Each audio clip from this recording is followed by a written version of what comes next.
말씀의 제목은 부모를 둔 성도들에게가 되겠습니다. 부모를 둔 성도들에게. 부모가 있는 성도들에게 주시는 하나님의 말씀입니다. 그것은 부모에게 순종하고 부모에게 공경하라는 것이죠. 부모를 여의신 분들은 또 우리 말씀이 해당이 안 되는 것인가 하면 또 그렇지 않습니다. 여러분 자녀들 있죠? 자녀들에게 또 이 말씀을 가르칠 수 있는 그런 여러분이 되셔야 하겠고, 또 우리 모두에게는 하나님 아버지가 계시지 않습니까? 그 아버지가 계시고, 또 우리가 또 성령님은 또 어머니라고 말할 수 있지 않습니까? 우리를 항상 위로해 주시고 우리와 함께 하시면서 하시는 그분께 순종하는 또 공경하는 그런 말씀으로 받을 수 있으면 좋겠습니다.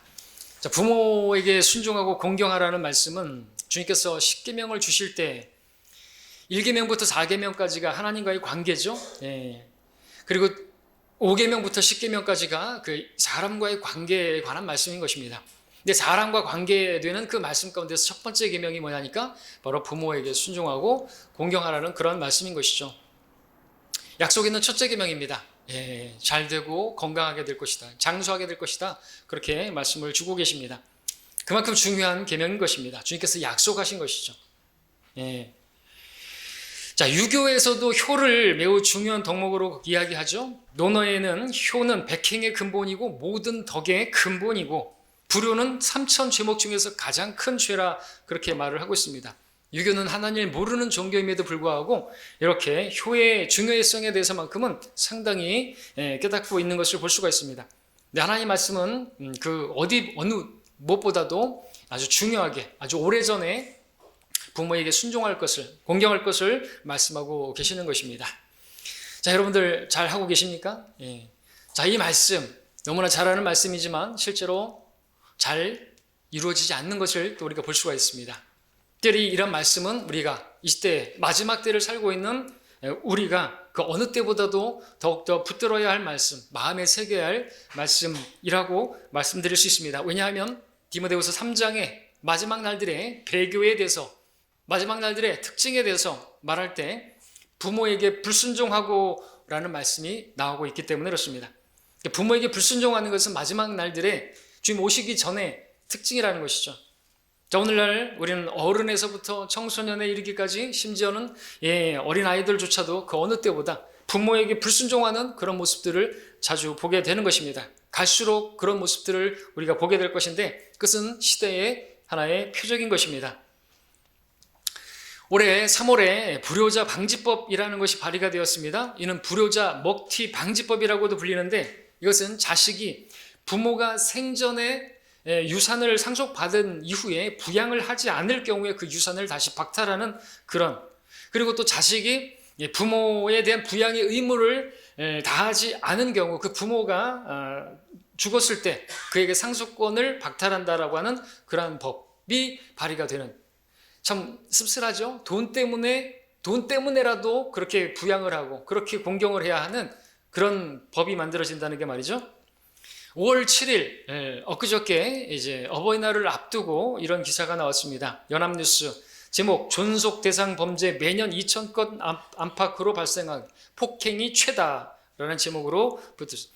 해마다 부모 존속을 대상으로 한 범죄를 저질러지는 그 검거되는 피의자는 약 2,000명에 달하는 것으로 경찰청에 따르면 2019년에는 그 존속 대상 범죄 피의자가 2,385명, 범죄 유형별로 보면 폭행이 1,614명, 상해가 403명, 협박이 275명, 살해가 76명, 죽였다는 거예요. 부모를.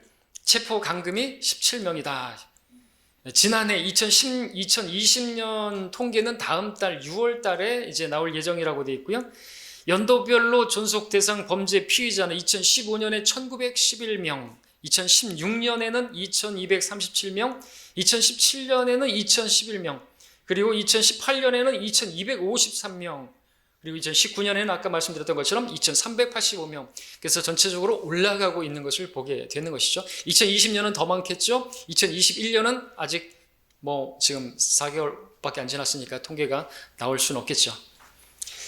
5월 7일 뉴스원 기사에는 90대 아버지를 폭행해 숨지게 한 50대 딸이라는 제목의 기사가 실리기도 했고, 간병하던 어머니 폭행해서 숨지게 한 아들 기사도 보게 됐습니다. 이게 지금 5월 7일 날 제가 간단하게 봤던 뉴스들입니다. 자, 이러한 것은 불순종을 넘어서 이건 폐륜이죠. 여러분, 근데 주님께서 오실 날이 가까워 갈수록 우리는 이러한 뉴스들을, 이런 이야기들을 더 자주 듣게 될 것입니다. 정말 끔찍한. 문제는 이런 일들이 세상에서만 볼 수 있는 것이 아니라 교회 안에서도 볼 수 있다는 게 문제죠. 앞서 말씀드렸던 디모데후서 3장의 그 말씀, 마지막 날들의 특징, 그것은 밖에 있는 이야기가 아니라 믿는 자들의 배교를 말하는 것입니다. 믿는 사람들이 부모에게 불순종한다 이거죠. 그것이 마지막 날들의 특징인데, 또 돈을 사랑하고 하나님을 사랑하는 것보다 돈을 사랑하고 쾌락을 사랑하는 것이 마지막 날의 특징이에요. 돈을 사랑해가지고 오히려 돈 때문에라도 부모에게 뭐 잘하고, 그런 것은 하나님의 말씀과는 완전히 다른 것이죠.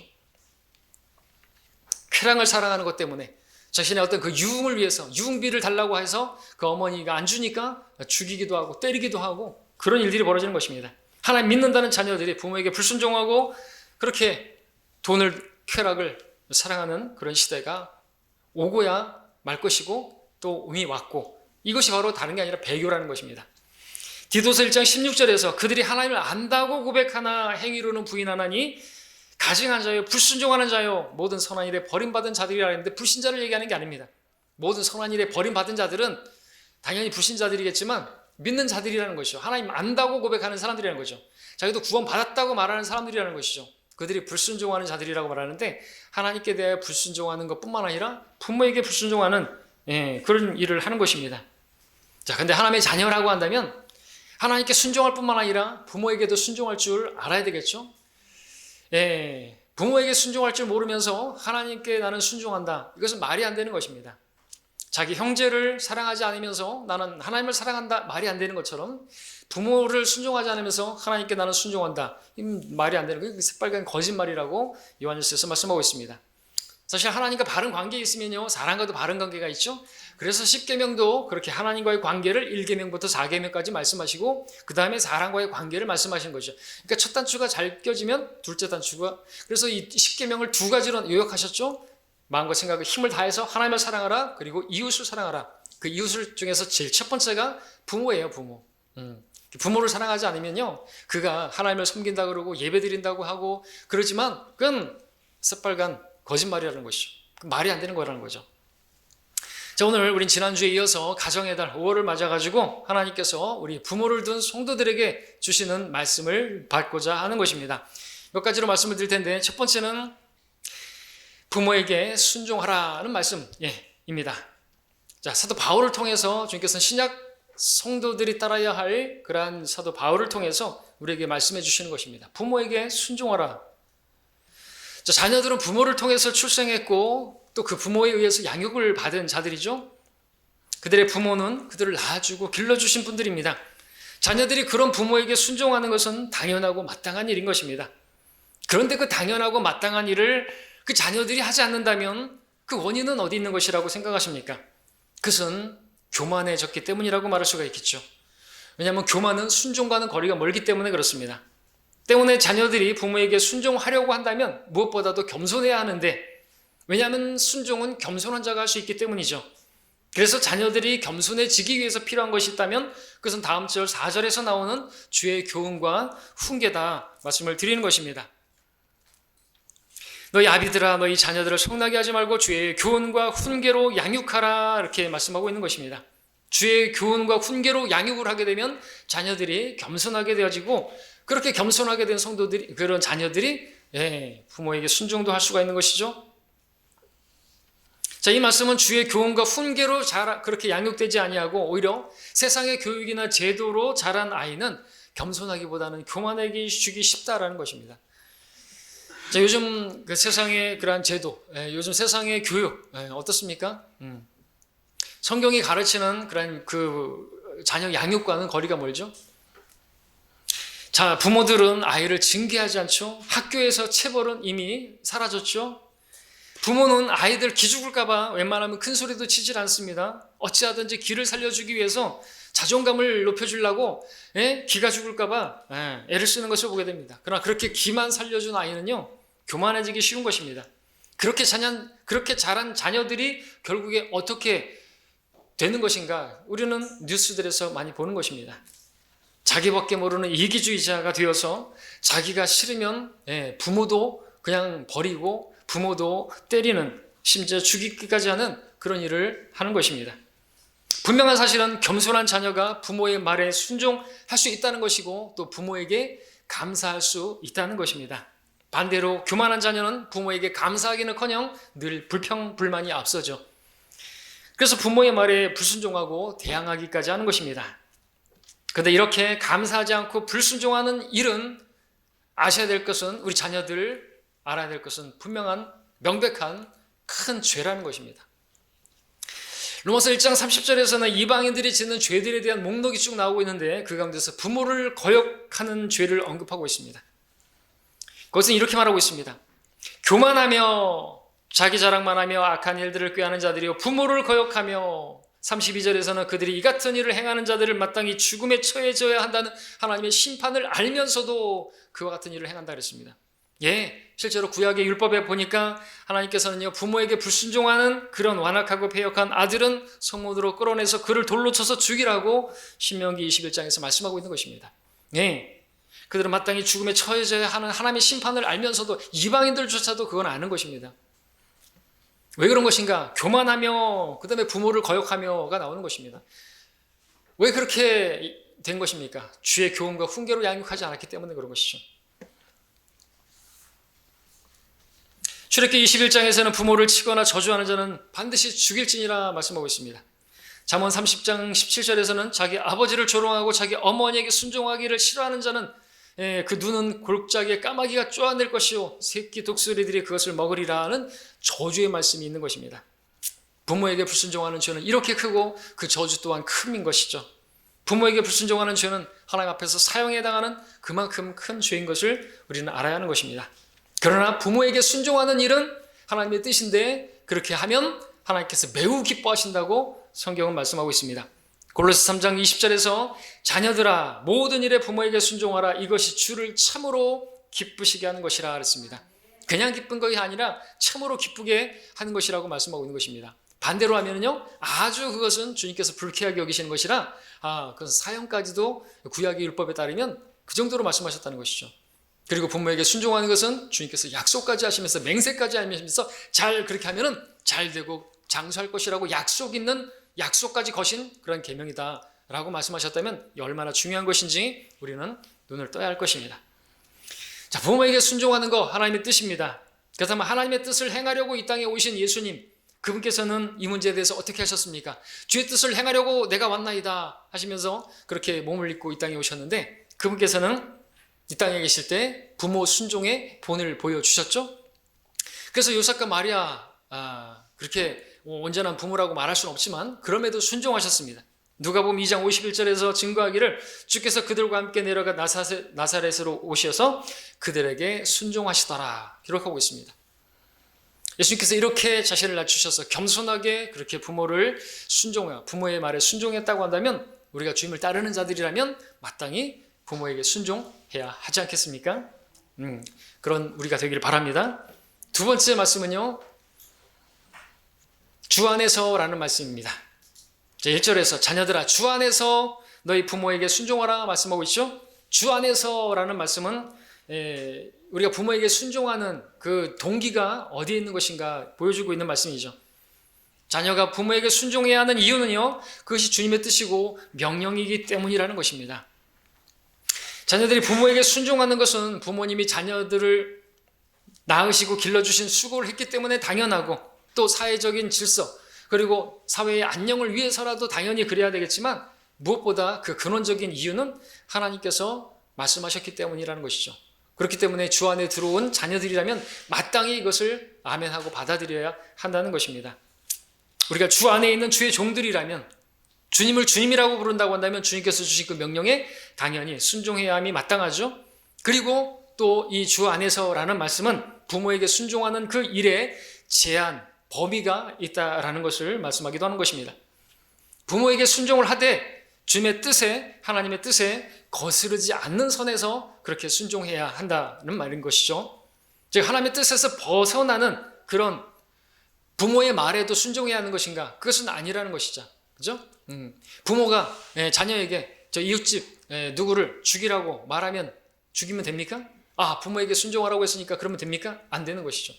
부모가 교회 가지 말라고 하면은 그 말에도 순종해야 되는 것입니까? 아닌 것이죠.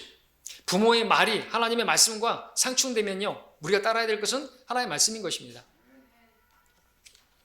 그래서 주 안에서 순종하라는 것은 곧 하나님 말씀 안에서 우리가 순종하라는 그 말씀인 것이죠. 부모의 권위나 명령보다도 그 위에 하나님의 권위가 있는 것입니다. 그러므로 부모의 명령이 하나님의 명령에 부합되는 한 순종해야지, 부모의 명령이 하나님의 명령과 부딪히고 상충된다면 우리는 하나님의 명령에 순종해야 하는 것입니다. 그렇죠? 모든 권위 위에 하나님이, 그래서 최종 권위라고 말하지 않습니까?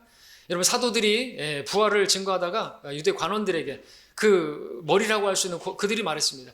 예수의 이름을 전하지 말라고. 그랬을 때 어떻게 했습니까? 하나님 앞에서 너희에게 경청하는 것이 하나님 앞에 경청하는 것보다 나은지 너희들이 판단하라 했습니다. 그들 권세자들에게 복종해야 하는 게 하나님의 뜻이지만, 왕들에게 복종하는 것이 하나님의 뜻이지만, 그 하나님의 말씀하고 하나님과 하나님의 뜻과 반대되는 것이기 때문에 너희 앞에서, 하나님 앞에서 너희에게 순종하는 것이 맞냐? 하나님께 순종하는 것이 맞냐? 하나님께 순종하는 것이 맞다라고 말하는 것이죠. 마찬가지로 부모도 마찬가지입니다. 부모가 명령하는 것이 하나님의 뜻을 거스르게 되면요, 자녀들은 그것을 거스를 수가 있는 것이에요. 왜? 주 안에서 순종해라고 말씀하셨기 때문에 그렇습니다. 그렇죠? 우리는 그것을 판단할 수 있어야 하는 것입니다. 자, 세 번째로 볼 말씀은 이제 본문에서 이것이 옳으니라는 말씀을 우리가 보고자 하는 것입니다. 본문은 부모에게 순종하는 것이 어떤 것이라고 말합니까? 이것이 그냥 옳은 것이라고 말하고 있습니다. 재론의 여지가 없다는 것입니다. 논쟁의 여지가 없다는 것입니다. 옳은 것이에요. 옳은 것은 행하면 되는 것입니다. 자, 이 말씀은 부모에게 순종하는 일은 하나님의 뜻이고 계명이고 하나님의 기쁘시게 하는, 참으로 기쁘시게 하는 것이기도 하지만, 이것은 인간의 이성이나 인간의 본성이나 이 양심에 비춰봐도 이것은 하나도 잘못된 게 아니라는 거죠. 옳은 것입니다. 자기를 낳아주시고 양육해 주신 그 부모에게 순종하는 것은 지극히 당연하고 옳은 일인 것이죠. 그래서 유교에서도, 하나님 모르는 유교에서도 효를 그렇게 가장 중요한 덕목으로 가르치고 있지 않습니까? 또 어느 사회, 어느 국가에서든지 간에 부모에게 순종하는 것은 다 가르치고 있는 거 아닙니까? 그것은 옳은 것입니다. 그러니까 어디에서 무엇을 얘기하든지 간에 부모에게 순종하는 것은 하나님께서 말씀하신 그것은 옳은 일이라는 것입니다. 의로운 일이라는 것입니다. 그것은 참으로 주님을 기쁘시게 하는 것이라고 말씀하고 있는 것입니다. 그것은 이미 아주 오래전에 하나님께서 이스라엘 백성들에게 십계명을 주실 때 사람과의 관계에서 가장 먼저 첫 번째로 주신 첫째 계명인 것입니다. 그러므로 이것을 행하는 것은 옳은 것이니 더 이상 말해 무엇하겠습니까? 그러니까 당연히 그래야 되겠죠. 다음으로 넘어가서 네 번째로 볼 말씀은 내 아버지와 어머니를 공경하라 말씀하고 있습니다. 공경하라. 자, 우리는 부모에게 순종할 뿐만 아니라 또 공경을 해야 하는 것입니다. 자, 부모에게 순종한다면 또 부모에게 공경할 줄 알아야 되는 것이죠. 근데 여러분들 성경을 변개시키면 안 되겠습니다. 부모를 공경하라 그랬지 부모를 공격하라 그러지 않았어요. 그 이형 받침을 꺾어가지고 공격하라 이렇게 들으면 안 됩니다. 성경 변개시키면 큰일 납니다. 자, 근데 부모를 공경하는 게 뭡니까? 어떻게 하는 것이 부모를 공경하는 것입니까?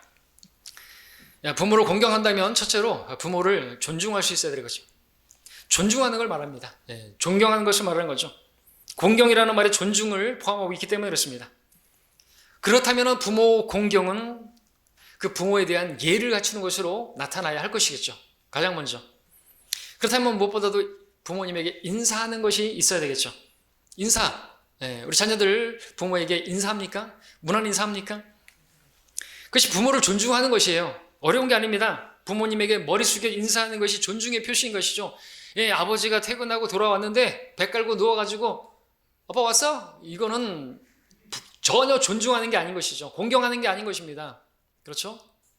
교회 안에서도 마찬가지입니다. 이러한 존중의 모습은 교회 안에 있는 어른들에게도 나타나야 되는 것이죠. 교회에서 부모 볼 때는 모친이나 부친을 보게 되면 머리 숙여서 인사를 드리는 것이 마땅한 것입니다. 디모데전서 5장 1절에서는 나이 많은 이를 아버지처럼 대하라고 말하고 있습니다. 구약에서 레위기 19장 32절에서는 너희는 백발 앞에서 일어서고 노인의 얼굴을 존귀히 여기며 내 하나님을 두려워하라 나는 주니라 그랬습니다. 백발 앞에서 일어나라는 것이죠. 예, 어른 앞에서 일어나서 인사를 해야지. 예, 우리는 아메리칸 스타일이 되면 안 되는 것이에요. 우리는 한국 사람들입니다. 그리고 이 성경은 또 어떻게 보면 유교적이에요. 예, 우리 주님께서는 세미아 주 하나님이시죠. 우리 동양 이쪽이에요. 예, 아시아 쪽이라 그러죠. 저 미국은 좀 뭐 말에 있어서도 존댓말도 없어요. 여러분들 부모를 존중한다면 존댓말을 또 해야 되는 거 아닙니까? 예, 부모를 존중한다고 하면서 반말하는 것은 존중하는 것은 거리가 멀지 않습니까? 존중한다면 존댓말을 해야죠. 우리 자녀들은 우리 부모님의 우리 저희한테 이렇게 존댓말을 하는 것이죠. 인사를 하는 것이죠. 당연한 것입니다. 마땅한 것이에요. 예. 그렇게 하지만 어떤 어른들이 만나면 이제 또 부모님에게 존댓말 하다가 그런 없을 때 둘이 있을 때는 또 반말하고 그것은 좀 상이한 저울추가 아니겠습니까? 예, 그리고 인사하는 것을 가르쳐 줄 수 있어야 되는 것이에요. 자녀들에게. 교회 안에서도 마찬가지입니다. 교회 안에 누구를 보면 인사하라고 우연찮게 요즘 뭐 이렇게 인사를 하라고 가르치던데 제가 아는 사람이 저랑 같이 사는 사람이 계속해서 인사하라고 아이들한테 가르치는데 오늘 이 말씀을 전하는 것입니다. 가르쳐 줘야 되는 거예요. 이렇게 보면은 인사를 안 해요. 자녀들이. 목이 곧은 백성이 되면 안 돼요. 가르쳐 줄 수 있어야 되는 것입니다. 가르쳐 주지 않으면 몰라요. 여러분 제가 어렸을 때에 상처받은 게 있습니다. 인사를 제가 배우지 못했어요. 물론 저 유년 시절에 이제 어머니 아버지 안 계셨기 때문에 부모님 안 계셔서 제가 뭐 배우지 못했는 것인지 모르겠습니다만 또 성장 환경이 그랬는지 모르겠지만 인사를 제가 어떻게 했는지 아십니까? 나중에 얘기하고요. 근데 제가 하여튼 그 선생님에게서 이렇게 불려 나와가지고 어떻게 하고 이제 들어가야 되는 상황인데 그냥 들어갔어요. 그랬더니 선생님이 인사하고 들어가야지 그러는 거예요. 인사를 했습니다. 다시 해 그러는 거예요. 또 인사를 했습니다. 다시 해 그러는 거예요. 계속을 몇 번 하는 거예요. 그랬더니 계속 하는데 아이들이 막 웃는 것이죠. 자기들이 볼 때는 저게 인사가 아닌데 근데 저는 제가 진짜 인사를 한다고 인사를 한 것이에요. 그런데 계속해서 그 선생은 가르쳐주든가. 근데 하다못해 이제 계속 하니까 저는 막 상처가 받는 것이죠. 이분이 왜 이러시나. 근데 이제 아이들이 이제 막 속닥닥거리는 거예요. 머리를 숙여야지 머리를 그러는 거예요. 근데 저는 어떻게 인사를 했는지 아십니까? 안녕하십니까? 계속 이렇게 한 것이에요. 근데 왜 그런가 했더니 제가 몰라요. 어렸을 때부터 눈치를 많이 봤던 것 같아요. 그래서 이렇게 쳐다보면서 이렇게 항상 했던 것 같아요. 그러니까 그 선생님 볼 때는 좀 건방지게 보였던 모양이죠. 그래서 머리를 숙여 그러는 거예요. 그런데도 가르쳐 주는데도 저는 그냥 계속 이렇게 했었어요. 이게 워낙 습관이 돼버려가지고 가르쳐 주질 않으니까 몰랐던 것이죠. 그래서 나중에 머리 숙였더니 그들이 들어가. 아니 그럼 가르쳐 주든가 그 선생은. 그래가지고 제가 그 선생의 얼굴이 지금도 기억나요. 아니 가르쳐 줘야지 왜 계속 다시 해. 그리고 아이들 앞에서 조롱거리가 되게 만드냐 이거죠. 상처가 엄청나요. 근데 배운 거는 그거예요. 아 가르쳐 주지 않으면 모르는구나. 여러분들 가르쳐야 되는 거예요. 가르쳐야 되는 거. 인사를 하는 걸 가르쳐야 되죠. 자 그렇게 인사를 가르쳐줘도 그렇게 안 들으면 성경은 또 매를 들라고 말하고 있습니다. 지금 세상은 그렇지 않죠. 매를 들면은 아주 큰일 나는 것처럼 얘기하고 있지만 또 미국은 아예 이제 하나님의 말씀을 버렸기 때문에 학교 안에서 교실 안에서 그 하나님의 말씀도 다 지워버리고 기도도 하면 안 되고 체벌도 금지하고 체벌하는 그런 또 부모에 대해서 또 부모가 감옥에 가고 하나님의 말씀 버리니까 배교죠.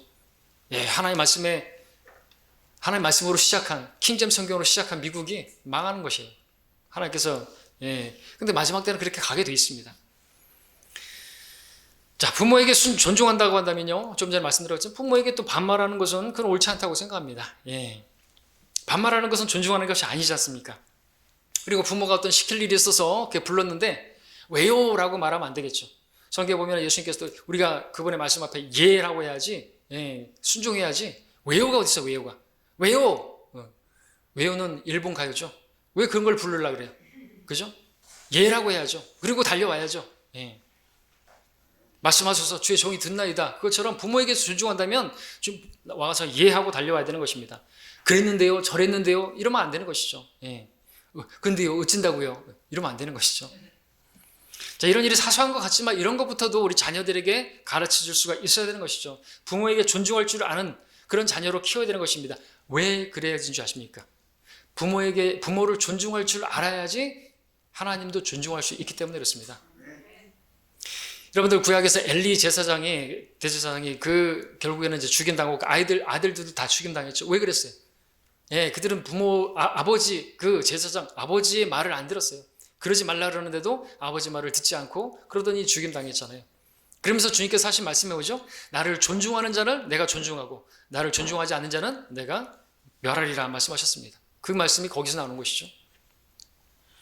부모를 존중할 줄 아는 자녀로 키워야지 그 아이가 하나님도 존중하고 하나님을 경배하는 그런 자녀가 될 수 있기 때문에 그렇습니다. 거꾸로 해도 마찬가지겠죠. 하나님을 존중할 줄 아는 그런 자녀를 키우면요, 또 부모를 존중할 줄 알아요. 그래서 주의 교훈과 훈계로 양육을 해야 되는 거죠.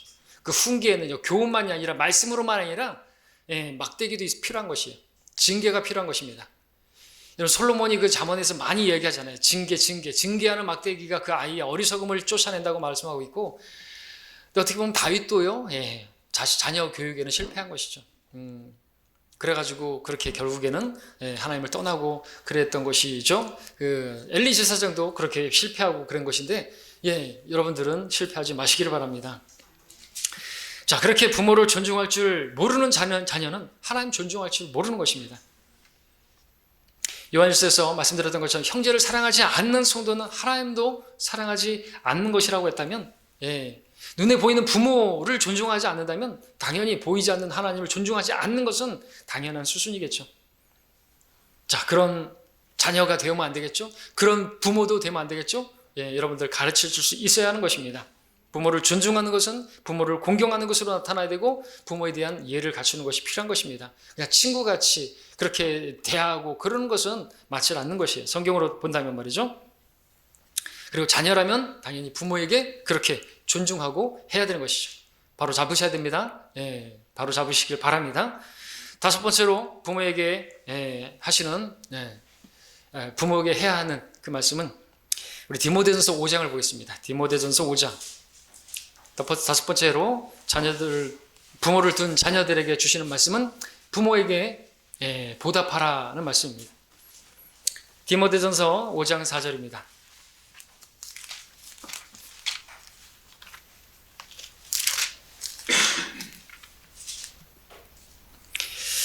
만일 어떤 과부에게 자녀나 자손들이 있거든 그들로 먼저 집에서 효도를 행하여 자기 부모에게 보답하는 것을 배우게 하라. 이것이 하나님 앞에 선하고 기뻐하실 만한 것이라 말씀을 하고 있습니다.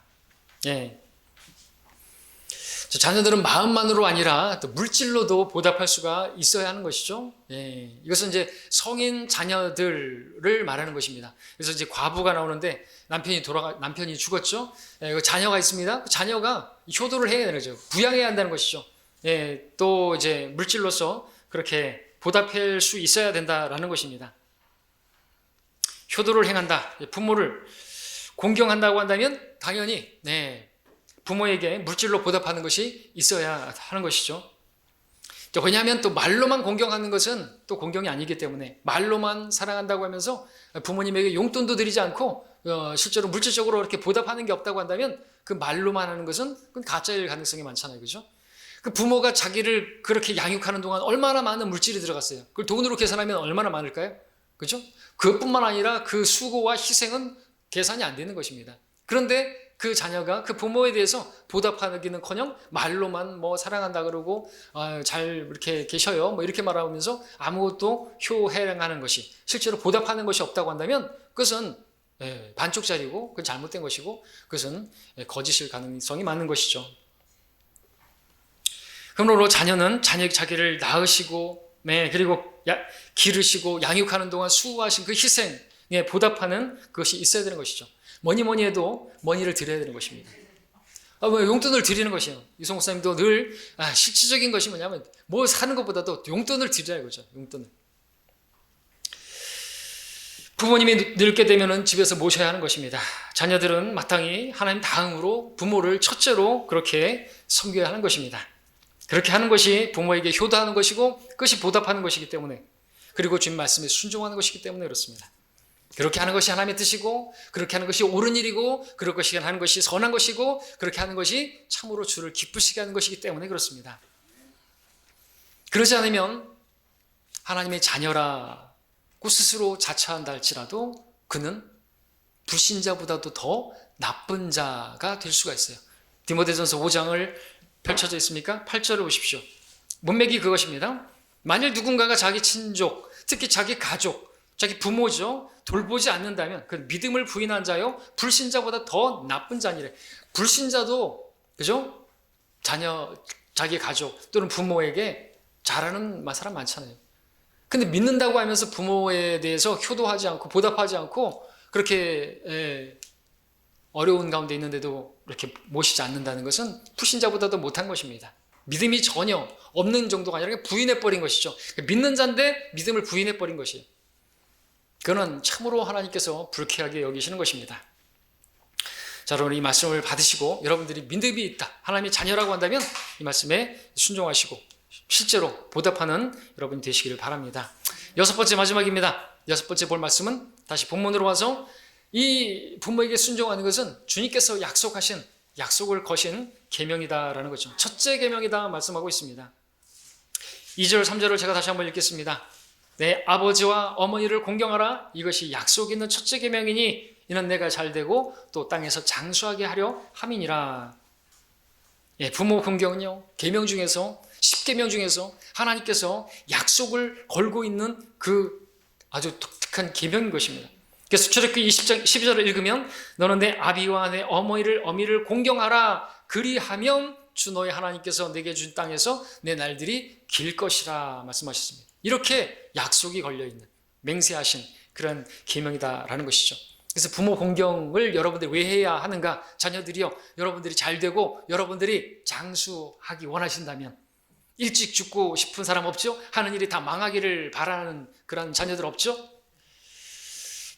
자, 이 말씀은 구약에서부터 신약에까지 계속 이어지고 있습니다. 오늘 본문에서 그 약속에 있는 첫째 계명이라고 말하면서 여기서 또 말하고 있습니다.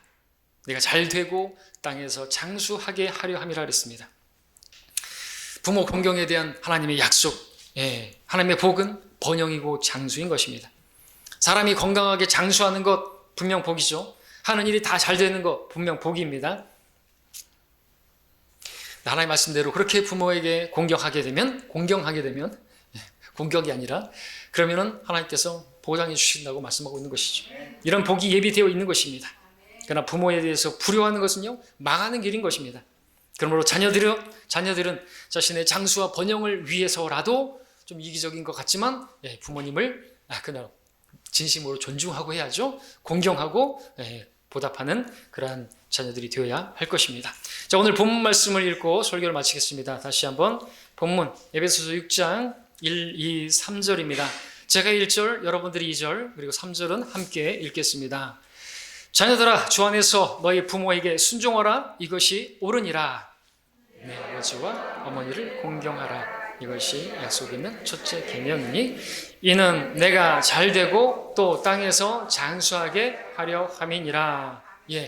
부모에게 순종하고 공경하기를 바랍니다. 우리 형제 자매들, 젊은 분들 이 계명을 마음에 새기시고 실천하시기를 바랍니다.